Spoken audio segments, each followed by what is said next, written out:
नमस्कार, मी श्रेया बंधनाथ पाटील, इयत्ता 4थी, विद्या मंदिर नादवडे। मी आज तुमच्या पुढे सादर करणार आहे एक पात्र नाटक, आम्हालाही हवाय मोबाईल।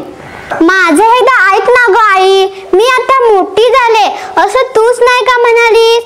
मग मला सगळ्यांसारखा एक छानसा मोबाईल फोन पाहिजे की नाही? कशासाठी म्हणजे काय? बोलण्यासाठीच ना असतं? अरे वा, गंमतच आहे। ताईने मागितला की लगेच मिळतो, दादा तर कॉलेजला सुद्धा नेतो, बाबांकडे तर 2-2 मोबाईल असतात आणि आम्ही मागितला म्हणजे गरज काय द्यायची? ए तायडे, उगीच मध्येच काही बोलू नकोस। तुला मोबाईल मिळाला तेव्हा मी काही बोलले होते का? हो, आम्हालाही महत्वाची कामं असतात, महत्वाचं बोलायचं असतं। दादाचा फोन घेते मी कधी कधी, पण फक्त गेम्स खेळण्यासाठी। बोलण्यासाठी काय करावं मग? वाव, किती मस्त वाटेल। आई, पुढच्या महिन्यात माझा वाढदिवस येतोय, मित्रमैत्रिणींना बर्थडे पार्टीसाठी बोलायला किती मज्जा येईल। अरे, उद्या संध्याकाळी माझी बर्थडे पार्टी। हो, घरीच आहे गच्चीवर, तू जरा लवकर येशील ना? गुड, अगं खूप धमाल करू। हो, सगळ्यांना आता फोनवरच सांगते, बाय। वाव, किती मस्त वाटेल असे फोन करताना।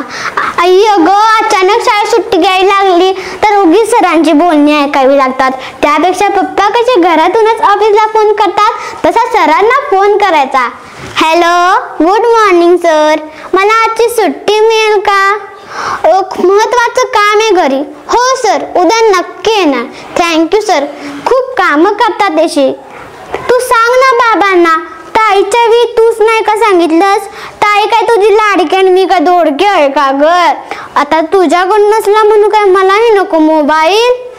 अगं, माझा मोबाईल आला की आपण दोघी मिळून वापरू नक्की। आजी, तू नको आईला रागावूस। काय म्हणतेस? तुम्हा मुलांना मोबाईल बोलण्याचं याचं काही भान नसतं? अगं, मोबाईल फोनमुळे कुणालाही संपर्क करता येतो। दादा तर सारखं मित्रांना सांगतो, अरे मी ग्रंथालयात अभ्यास करतोय। तू सांगतेस ते खरं, पण मोठी माणसं अशी करतात, असं आम्ही मुलं नाही करणार। देऊन तर बघा आमच्या मोबाईल, पप्पांना तर सांग, बघू काय होते ते। धन्यवाद।